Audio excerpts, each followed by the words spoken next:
kedatangan Tuhan Yesus ini telah dinyatakan kepada hambanya Nabi Yesaya.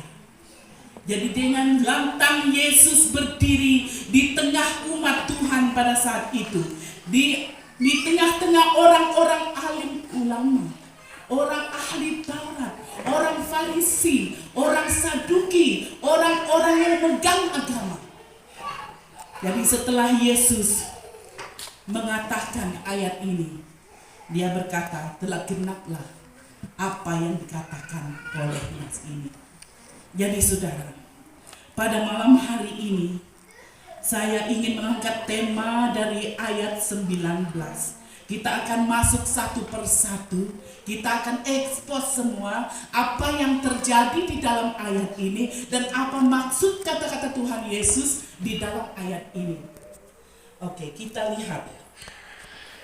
Tema firman Tuhan ini adalah makna kelahiran Yesus. Makna kelahiran Yesus. Di dalam dunia ini saudara, ada banyak orang yang tidak mengetahui maknanya kelahiran Yesus. Di mana-mana di seluruh dunia orang menyambut Kristus.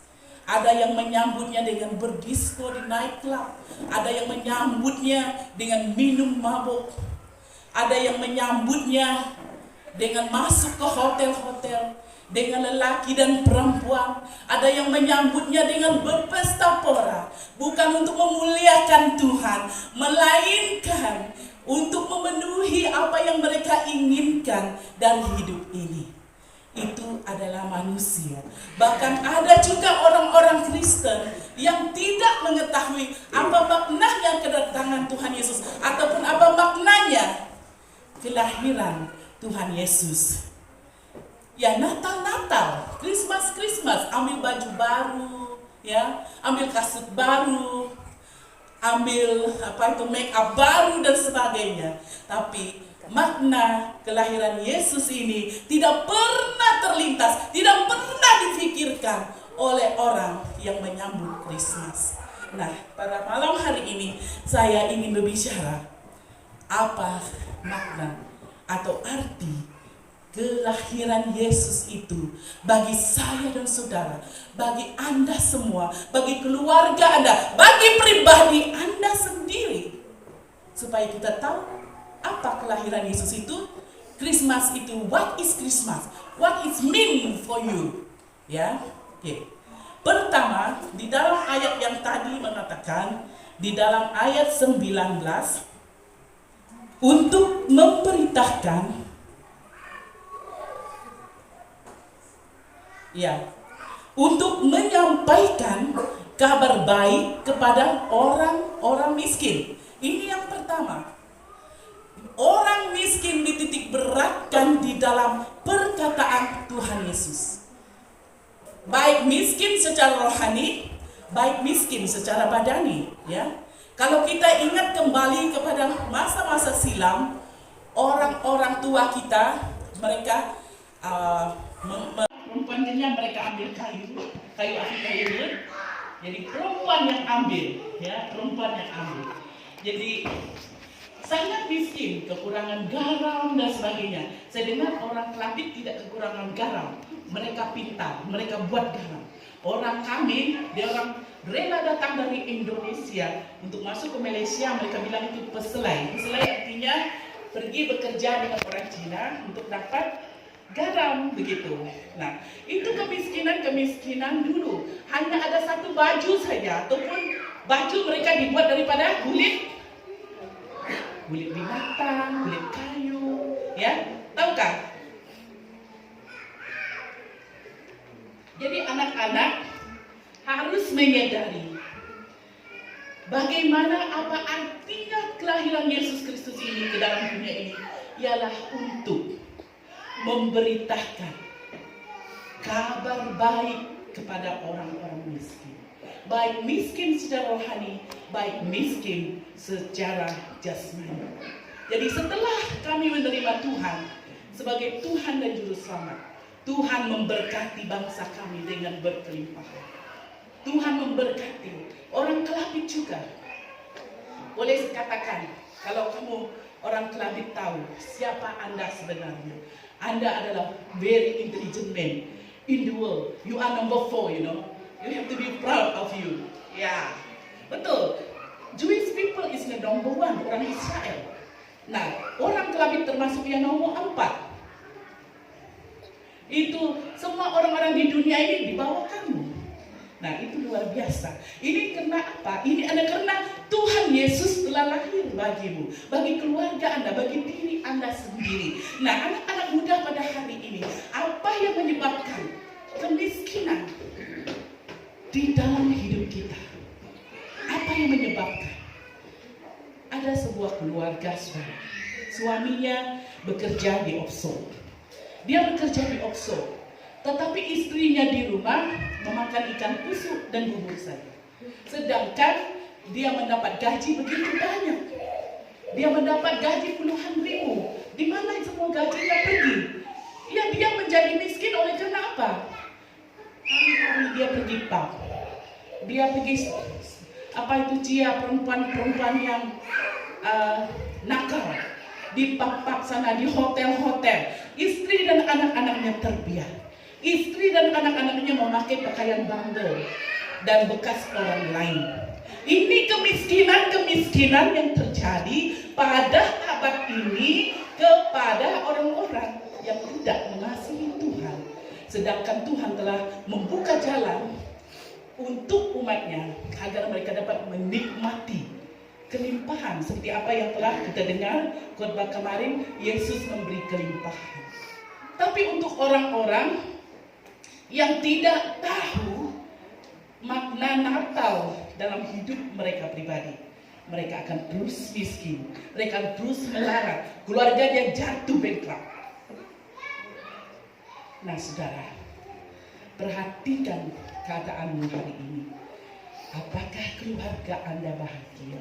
Apakah keluarga Anda menikmati kekayaan yang telah Tuhan sediakan, yang Tuhan telah limpahkan untuk keluarga kita? Ataupun kita selalu memboroskan keuangan kita, memboroskan harta benda kita hanya untuk bersenang-senang dengan dosa.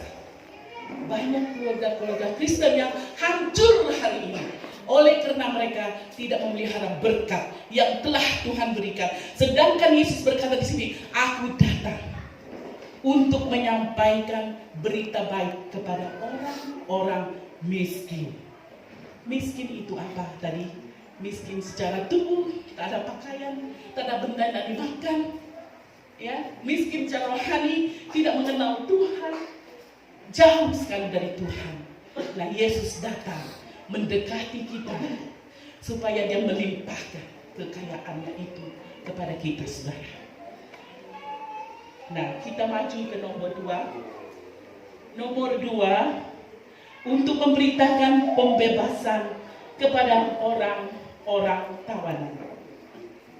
Memberitakan pembebasan, announce liberty, freedom for each every one of us. Tuhan datang untuk memberikan pembebasan itu kepada saya dan saudara. Nah, saudara, perhatikan. Pada waktu Nabi Yesaya bernubuatkan nubuatan ini, 800 tahun yang dahulu, di mana orang-orang Israel dibawa ke Babel. Kekayaan mereka, rumah mereka, bait Allah dihancurkan. Mereka ditawan, gadis-gadis mereka diperkosa, raja mereka diikat, raja mereka dibunuh. Sungguh ngeri sekali, saudara. Tetapi oleh karena Tuhan mereka dilepaskan dari tawanan. Nah, hari ini apa yang merupakan tawanan kepada kita orang Kristen? Apa, saudara? Coba saudara perhatikan kehidupan keluarga Anda. Apa yang menawan keluarga Anda sehingga Anda tidak dapat merasakan kebebasan di dalam Tuhan? Sebuah keluarga yang saya tahu, yang ditawan oleh dosa. Bapaknya ditawan oleh dosa, sehingga pada waktu anaknya 4 tahun dia sudah bermain seks dengan anaknya sendiri. Sehingga anaknya darjah 4, anaknya mulai sadar. Dan anak perempuannya ketagih seks oleh karena bapaknya sendiri yang mengajar dia. Inilah bentuk keluarga yang ditawan oleh dosa. Saudara, siapa yang dapat membebaskan? Siapa yang dapat membebaskan kita dari segala dosa kita? Sehingga anak ini form 4. Dia juga bersetubuh dengan uncle-uncle-nya yang lain. Ketika diberitahukan kepada ibunya, ibunya tidak ambil tindakan apa-apa. Ibunya tidak merasa marah. Dia bilang, asal kamu bagi duit untuk saya saja, kamu boleh bersenang-senang dengan anak gadis kita. Mati, saudara. Tak ada guna punya bapak seperti itu. Bapak yang makan anak. Jadi jangan main-main dengan dosa. Kalau kita mau keluarga kita itu bahagia, tidak ditawan oleh apa-apa dosa, lepaskanlah dirimu dari tawanan itu dengan cara datang kepada Tuhan Yesus. Terima dia sebagai Tuhan dan juru selamatmu secara pribadi. Saudara, puji Tuhan, anak ini dibebaskan. Setelah dia habis pengajian dalam form 6, anak ini kembali kepada Tuhan. Dia menemui Tuhan waktu form 6, dia pergi ICF. So, dia menyerah hidup kepada Tuhan. Dan dia dibebaskan. Walaupun dia ketagih seks, tapi dia dibebaskan. Ada lagi satu orang, saudara. Dia seorang pastor. Tapi dia lesbian. Perempuan sama perempuan. Kamu dengar? Ada perempuan sama perempuan yang kawin, kamu dengar? Laki sama laki kawin, kamu dengar? Sekarang ini isu ini sangat hebat. Di luar negara sana ada 30 negara yang telah approve undang-undang ini boleh. Malaysia belum, kita masih bersyukur karena belum di-approve lagi.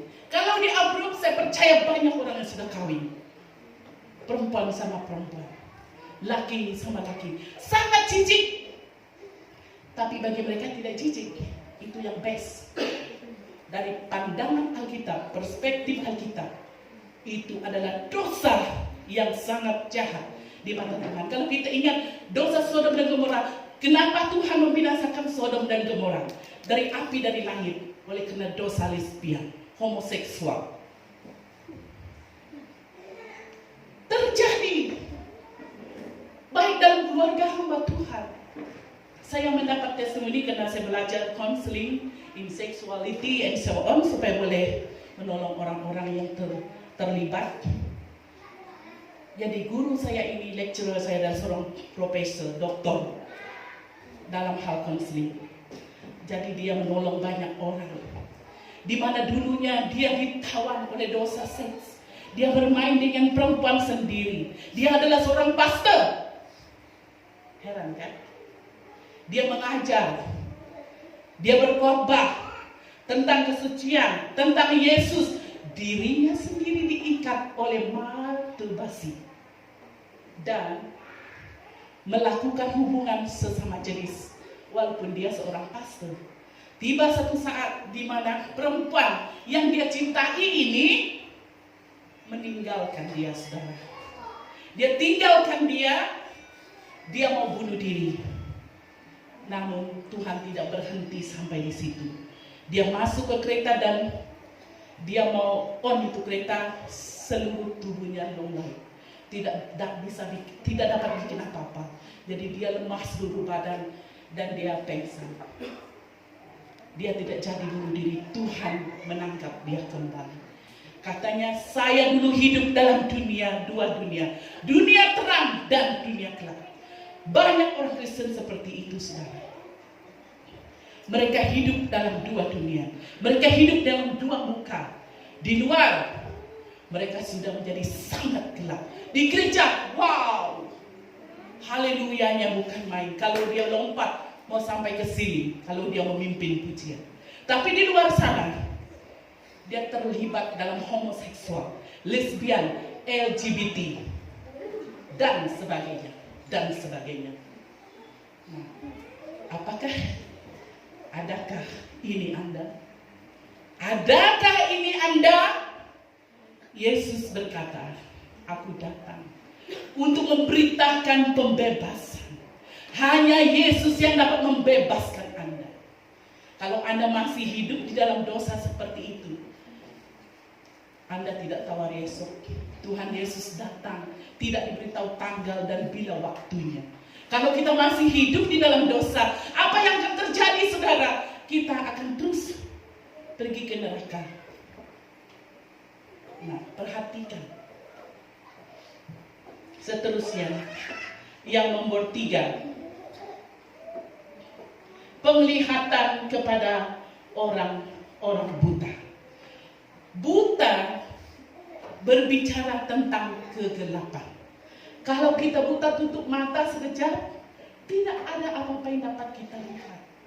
Ini menunjukkan kepada masa depan yang gelap. Masa depan yang tidak ada lagi. Masa depan yang buruk.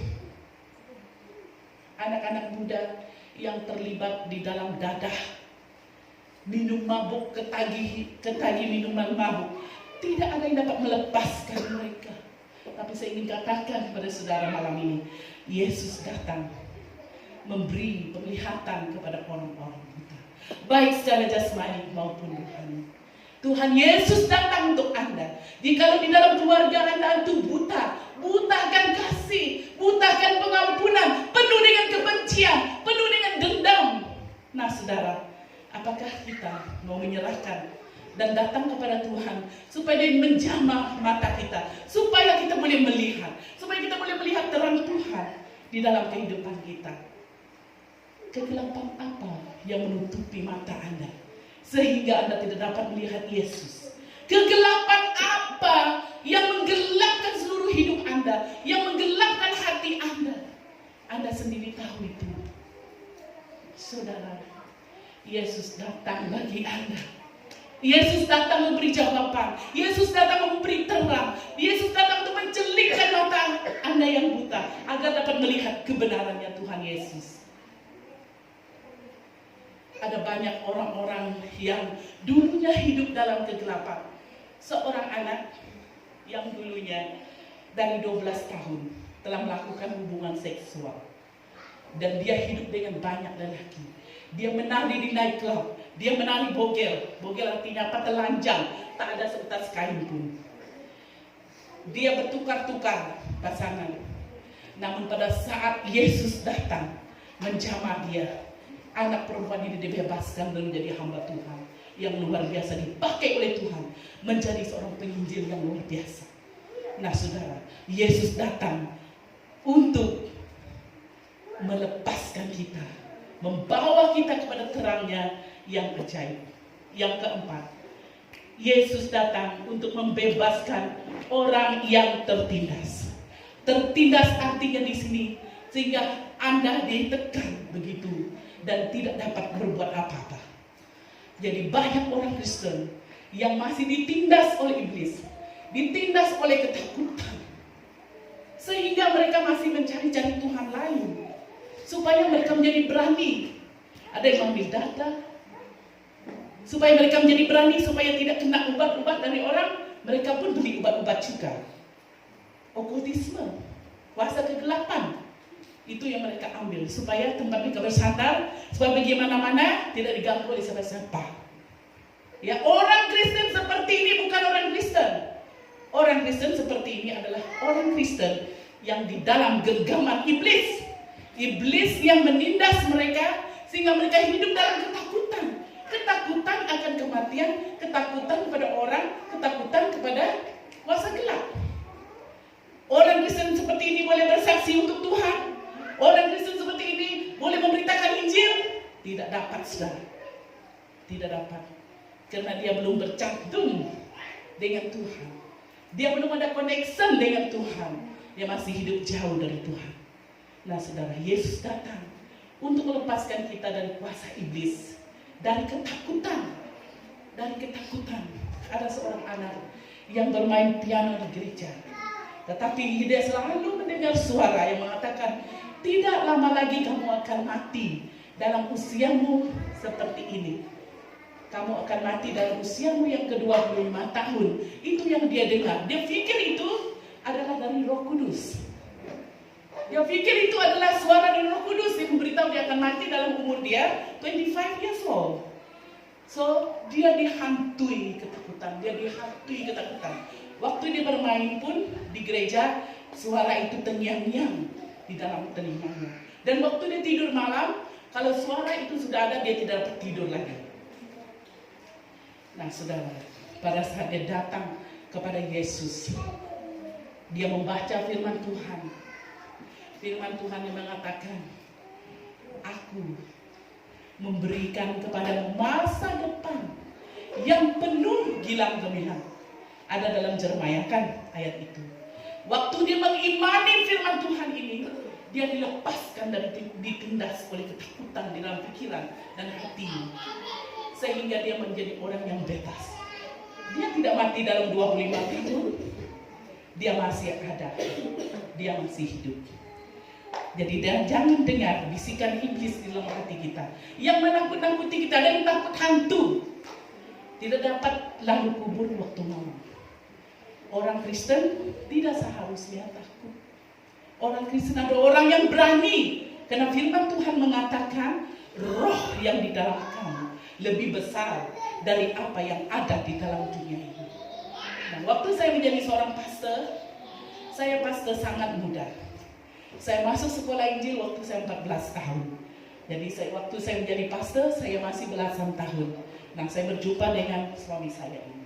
Saya jadi pastor di tempat dia, dan kami saling jatuh cinta. Ya. Jadi puji Tuhan, dia mau menyerahkan hidupnya untuk melayani Tuhan bersama-sama dengan saya. Nah, saudara, kalau kita seorang Kristen, walaupun kita seorang gadis yang lemah, dimanapun kita berada, jangan takut, sebab Tuhan ada bersama kita. Di dalam firman Tuhan senantiasa ulang-ulang, jangan takut, sebab aku menyertai engkau. Aku akan menguatkan engkau, aku akan meneguhkan engkau. Ada dalam Yosua 1. Dan seterusnya, Yesus datang untuk memberitakan tahun rahmat Tuhan telah datang. Ini adalah kasih karunia Tuhan. Kasih karunia kepada orang-orang yang berdosa, di mana kita dibuka ruang untuk masuk ke hadirat Tuhan, menjadi anak Tuhan seperti yang pastor telah khotbahkan kepada kita kemarin, di mana Tuhan telah mengangkat kita menjadi anak-anak-Nya, dan kerajaan surga itu adalah kepunyaannya kita. Kita berbuat baik karena kita telah diselamatkan, bukan kita berbuat baik supaya kita diselamatkan, tidak. Apabila kita percaya kepada Tuhan dan kita automatically mau melakukan kebaikan. Nah, itu ajaran yang sebenarnya. Ya, tidak ada apa-apa yang kita buat pasal keselamatan kita, karena Yesus membayar total untuk kita di Bukit Golgota. Pernah satu kali, saudara, saya bertemu dengan seorang penolong kanan di Miri, dan dia adalah jiran kita. Saya berusaha untuk bersaksi kepadanya tentang Yesus. Saya katakan kepada dia, sis, kata saya mendengar dan saya membaca di dalam Google bahwa kalau orang Islam meninggal, mereka akan semuanya pergi ke surga. Betulkah? Kata saya. Betul, kata dia. Tetapi, kata dia, apa yang tetapi? Saya bilang, kami akan membayar hutang dosa kami dulu beratus ataupun jutaan tahun di neraka. Dia bilang, kalau hutang dosa kami ini sudah dihapus di neraka, kami bayar, baru kami boleh masuk ke surga. Saya bilang dengan dia, tidak ada jalan lainkah untuk kamu tidak menderita di neraka dulu? Tidak ada jalan lainkah kamu terus masuk ke surga? Tidak ada. Kami sendiri harus membayar hutang dosa kami, masuk neraka ratusan ataupun jutaan, ribu tahun disiksa di api neraka. Itu menurut dia. Baru dia tanya dengan saya, jadi Agnes, kamu macam mana pula? Aku bilang, oke, kalau menurut Injil, saya bilang, menurut Injil dalam Yohanes 3:16, Karena begitu besar kasih Allah akan dunia ini, sehingga dia menyerahkan anaknya yang tunggal, mengaruniakan anaknya yang tunggal, supaya barang siapa percaya kepadanya tidak binasa, melainkan beroleh hidup yang kekal. Itu pertama saya bilang. Kedua, upah dosa ialah maut, tetapi kasih karunia Allah adalah hidup yang kekal. Ketiga, saya bilang dengan dia, Yesus sendiri berkata, akulah jalan, kebenaran, dan hidup. Tidak ada seorang pun boleh sampai kepada Bapa kalau tidak melalui aku. That's why saya bilang, I really love Jesus in my life. I want to serve Jesus. I want to trust. I want to believe Jesus. Saya bilang dengan dia. Karena semua dosa saya itu, Jesus bear it all for me on the cross. Dia sangat hebat. Air matanya mengalir. Saudara, dia sudah jadi hajat. Yesus membayar hutang kami.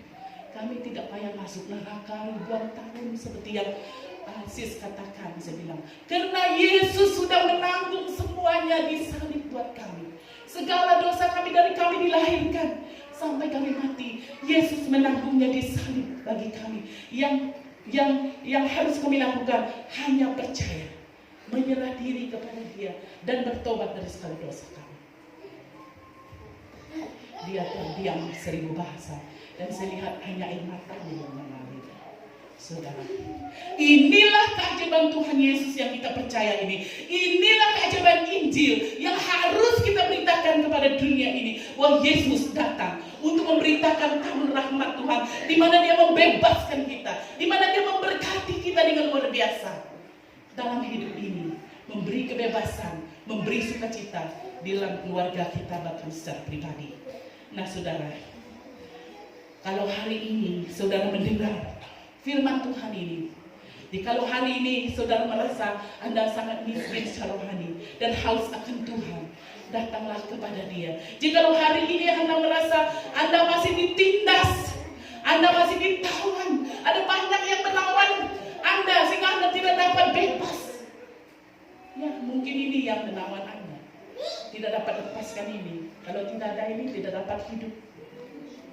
Ada banyak barang yang tidak lihat di dalam ini, pornografi dan sebagainya. Apakah itu yang mengikat Anda?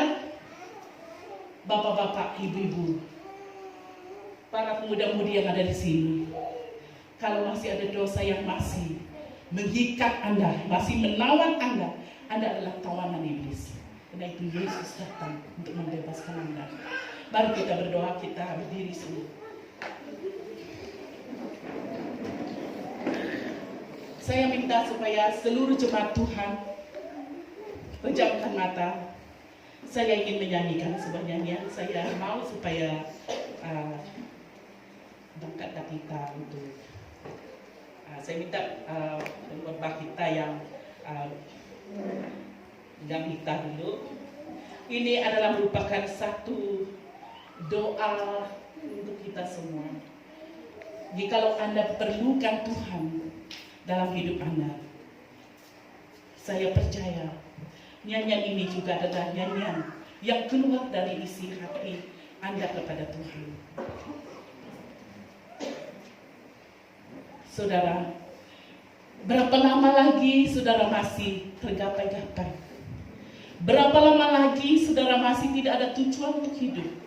Berapa lama lagi saudara hilang identiti Anda sendiri?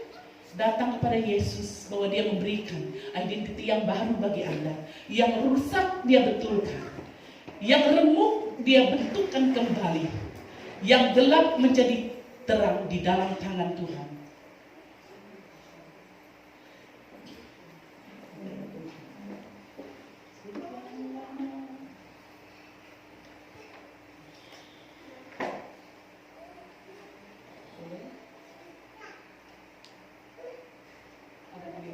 Sorry. Oh, itu boleh, bagus. Tidak nampak lagi. Nyanyian ini saudara sangat menyentuh hati saya. Nyanyian ini saudara membawa saya lebih dekat kepada salib Yesus. Karena itu saya mau supaya menyanyikannya malam ini untuk kita.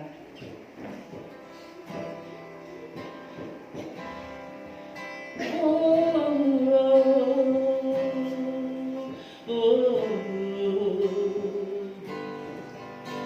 Sekian lama aku berjalan, Tuhan, menyusuri jalan penuh dosa.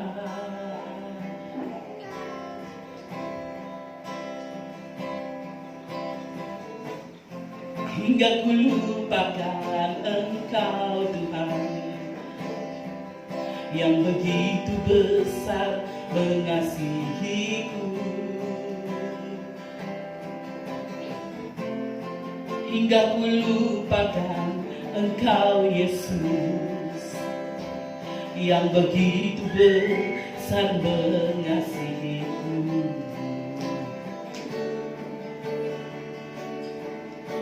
Ku tak ingin lagi, oh Tuhan, kaki ini berpijak di atas dosa. Ku mau melayani-Mu, Tuhan, dengan talenta yang ku miliki. Ku mau melayani-Mu, Tuhan, dengan talenta yang ku miliki. Haleluya, Yesus. Salib-Mu adalah salibku, Tuhan. Beban-Mu adalah bebanku, Tuhan. Salib-Mu adalah salibku, Tuhan. Oh, beban-Mu adalah bebanku, Tuhan. Peluk erat aku, Tuhan, di dalam dekapan-Mu. Oh, peluk erat aku, Tuhan, di dalam dekapan-Mu.